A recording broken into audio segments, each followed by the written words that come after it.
이어서 두 번째 발표는 1930년대 조선 총독부 언론 정책과 민간 언론의 동향에 대해서 한국학중앙연구원 장신 교수님께서 발표하시겠습니다.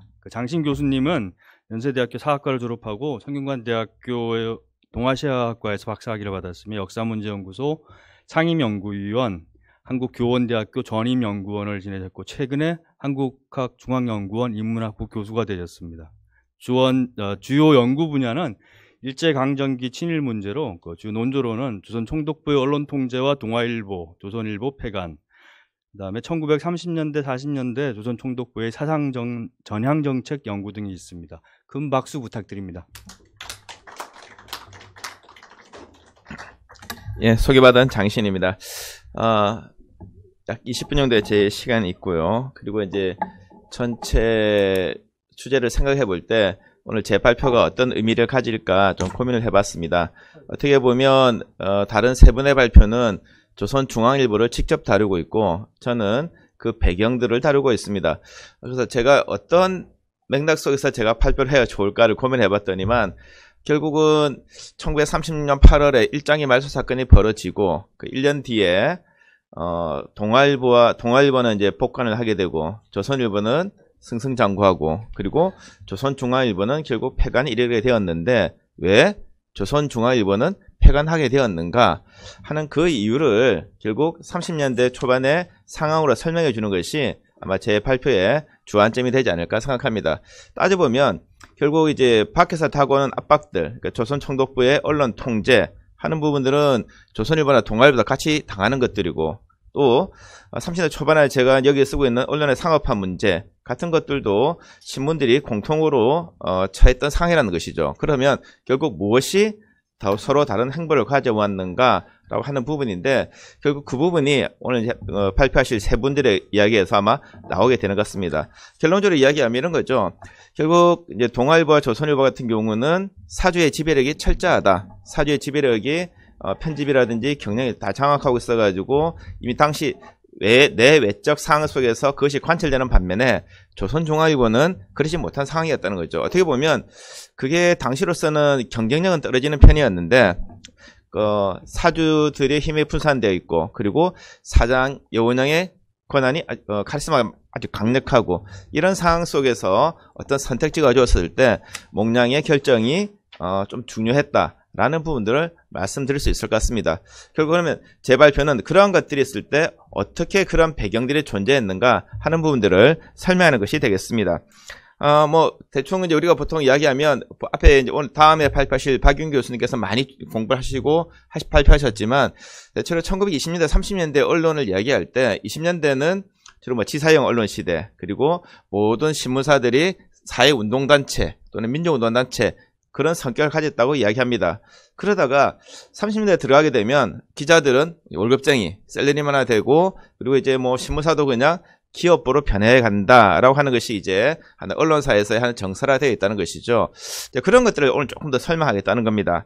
그리고 그렇다면 총독부는 그에 대해서 어떻게 생각했는가라고 하는 것이 제 발표에 요점 되겠습니다. 그 일정을 보게 되면 이제 조선 총독부의 언론 정책인데 우리가 알다시피 1920년에 이제 3.1운동을 계기로 해서 조선 총독부가 세 가지 신문을 허용합니다.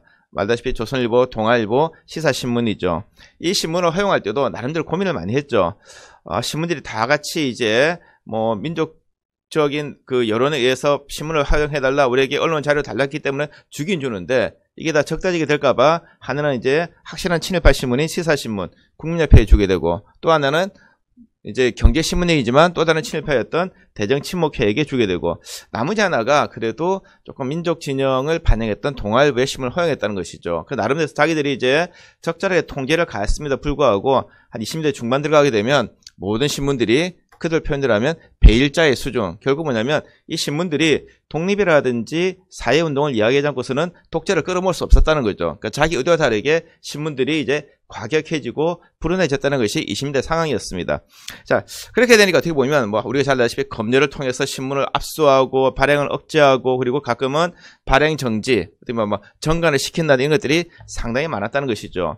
우리가 100% 다 믿을 건 아니지만 과거에 기자들의 해고를 읽어보면 하루에 한 번이라도 압수를 당하지 않으면 우리가 기자 생활 못한 것 같아 라는 해고도 볼 수 있는데 가끔은 좀 과한 이야기긴 하지만 그래도 그 당시까지만 하더라도 총독부에 저항하거나 총독부를 비판하는 기사를 쓰는 것이 기자들의 일상적인 행위, 또 그리고 뭐 경영자들도 어느 정도 눈 감아주는 그런 것이었다는 거죠. 근데 그러던 것이 이제 1929년 광주학생 운동을 계기로 해서 조금씩 변화한다는 거죠. 이것은 이제 우리가 이제 언론사의 지면을 보더라도 알 수가 있지만 총독부의 검열 당국이 그렇게 판단하는 거죠. 30년 들어오니까 기사가 과거보다 좀 나아졌네.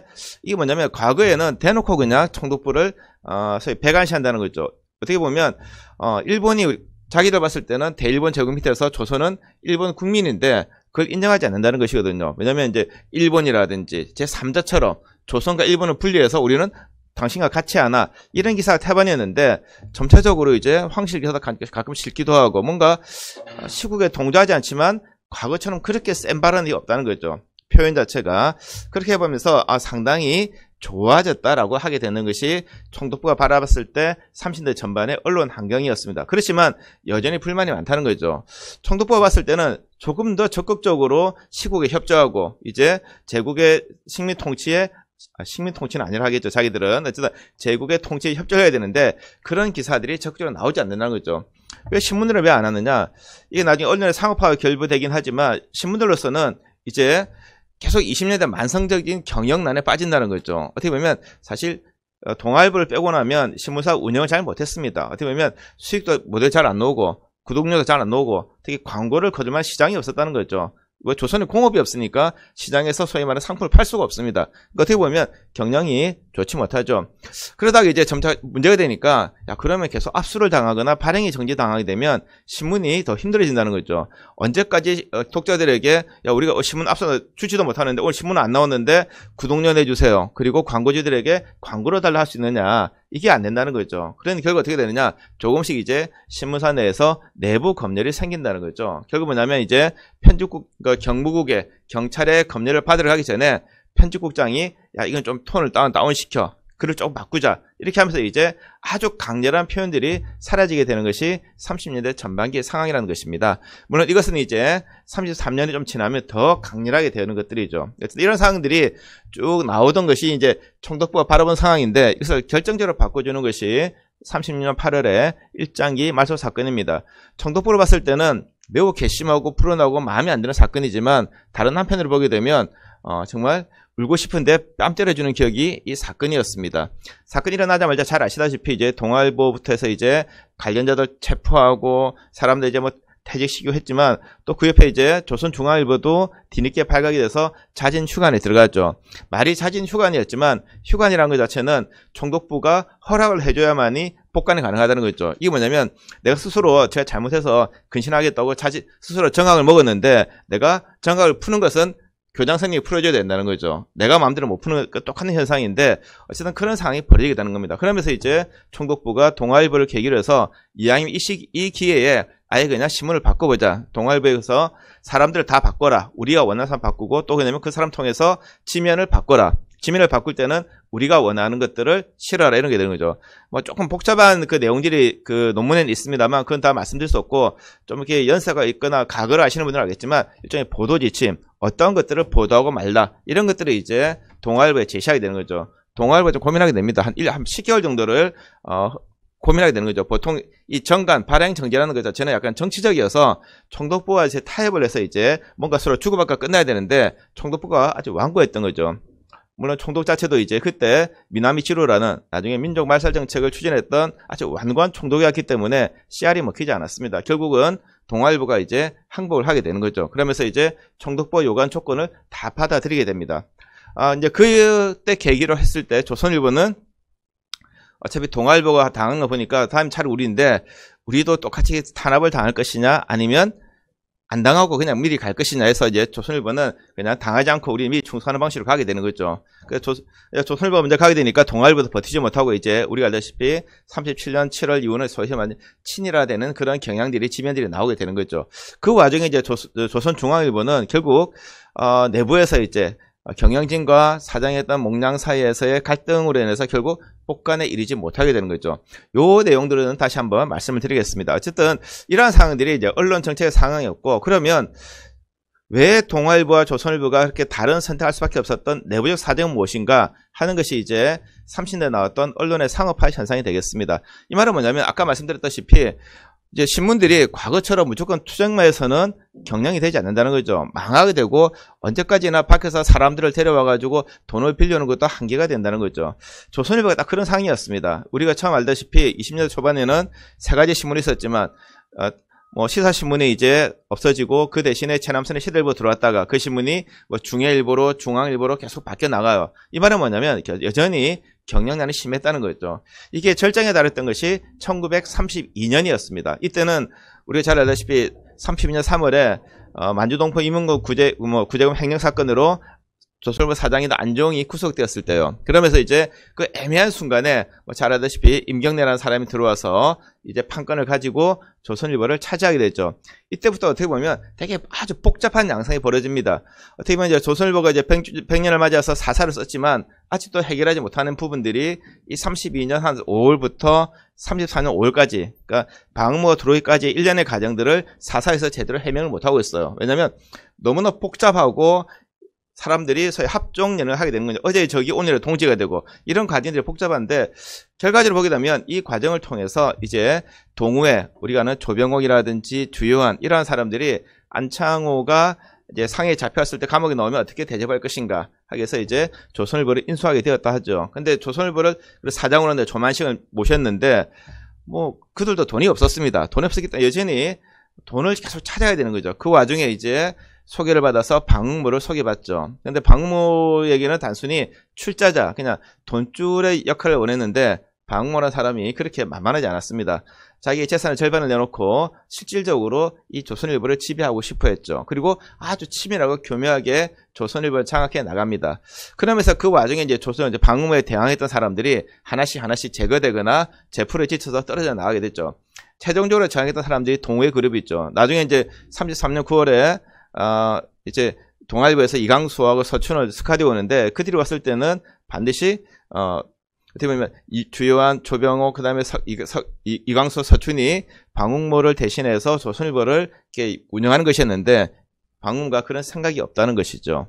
결국 한번 12월에 큰 충돌이 생기고 난 다음에 나중에 이강수를 마지막으로 해서 이제 동호회 세력들이 떠나게 됩니다. 어떻게 보면 결국 거기에 투항했던 서춘 같은 사람들 남아서 끝까지 충성을 하게 되죠. 자, 이거 이제 34년 5월부터 34년 5월까지 상황인데 이게 어떤 상황이 벌어지게 되냐면 조선일보가 방모의 수중에 들어갔다는 것은 철저하게 이제 기업으로서의 신문. 과거에는 어떻게 보면 뭐 민족단체, 운동단체, 신간일을 할 때 그런 게 아니라 철저하게 어떻게 이윤을 확보할 것인가의 신문으로 가게 된다는 거죠. 방모는 내가 막대한 돈을 들인 만큼 내가 그 이윤들을 뽑아내야 된다는 거예요. 그러면서 어떻게 보면 기업의 광고를 유치해야 되니까 일본에 사람들을 보내가지고 이제 일본의 기업가들을 광고주들을 불러와서 이제 조선에서 뭐 요정에 데려가거나 기생집을 보낸다거나. 자, 그렇게 되면 이제 충분하게 광고를 따오고 그리고 광고가 지속적으로 보장되려고 하면 신문에 안정적으로 나와야 되는 거죠. 아까 나왔던 것처럼 30년대 초반에 나왔던 그런 상황들 어떻게 보면 더 이상 검열 때문에 신문에 나오지 못하는 상황들은 최대한 줄여야 된다는 거죠. 그러한 부분들이 이제 30년 벌어지게 되고 조선일보가 공격적으로 경영해 나가니까 동아일보가 따라오지 않을 수 없고 사실은 자본이 부족했던 조선중앙일보도 거기에 대해서 무리하게 따라가야 되는 상황이 벌어지는 거죠. 그러면 이제 자본이 부족하니까 혼자 못 들어오니까 여러 사람들이 들어오게 되고 그러면 있던 지배구조가 약간 약해야 되는 거죠. 이게 조선중앙일보가 가졌던 상황이었습니다. 어쨌든 이런 상황이 이제 벌어지게 되면 조선일보 같은 경우 이제 이걸 다 주도해 나가니까 신문들이 또 경쟁이 격화되고 서로 싸움도 벌어지게 되는 거죠. 뭐 신화듯하지만 근데 문제는 뭐냐 이렇게 한다고 해서 절대 그렇다 해서 총독부에 대한 비판을 안 하시는 건 아니라는 겁니다. 왜냐하면 신문을 보는 사람들은 당시에 조선인 한국인들이라는 거죠. 이 사람들은 여전히 총독부를 비판하고 총독부의 실정을 싸워야 되고 그리고 조선인들 대변해 줘야 되는데 그것을 안 하면 사람들이 차라리 매일신문을 보지 왜 조선일보나 동아일보나 조선중앙을 보느냐 하는 것이 일본의 입장이라는 거죠. 그러니까 적절하게 총독부를 비판하고 일본의 식민독지를 비판해야 되지만 그것이 총독부의 심기를 거슬려 가지고 압수되거나 아니면 뭔가 좀 좋지 못할 일이 생기는 것들은 피해야 되는 상황. 이것이 30년대 중반에 민간 언론이 처한 상황들이었습니다. 어쨌든 그것이 이제 최종적으로 결정되는 것이 일장기 말소 사건이었고 그때 이제 각 신문들이 자기가 어떤 방식으로 운명을 결정해야 될 것인가 결정이 된다는 거죠. 동아일보가 10개월 동안 총독부에 저항을 했습니다. 왜냐하면 총독부에서 자기들이 원하는 사람들을 사장으로 임명을 했을 때 거절하고, 그리고 자기들이 이제 동아일보가 사장 송진우와 김성수가 물러나고 난 다음에 계속 사람을 추천했지만 총독부가 거절했습니다. 어떻게 보면 계속 인사를 놓고 총독부와 힘겨루기 할 때라는 거죠. 좋은 것이 안 되니까 나중에 이제 동아일보가 마지막으로 폐간 카드를 썼습니다. 이렇게 되면 우리가 폐간하겠다니까 총독부가 폐간해라 라고 했다는 거죠. 거기서 이제 동아일보의 딜레마 생기는 거죠. 우리가 지금 여기서 그냥 명예로운 이름을 가지고 망할 것인가, 아니면 여기에 따른 식솔이 한둘이 아닌데 우리가 어떻게 이들을 데리고 갈 것인가. 본사와 중국 다 많은 사람들이 있는데 결국은 이제 우리가 앞으로 행간으로 싸우긴 하겠지만 그래도 가자라고 하는 판단을 내린 것이 30대 초반에 이제 상업화, 어떻게 보면 다른 신문의 기업화죠. 기업으로서 이제 이익을 가지고 와야 되고 하는 것들. 그거 같으면 운동단체였으면 장렬히 사나하면 되는 것들이죠. 자, 그런 부분에서 동아일보 선택은 30대 상업화와 총독부의 탄압 속에서 이제 이익과 영리를 모색하는 방면으로 선택하게 된 거죠.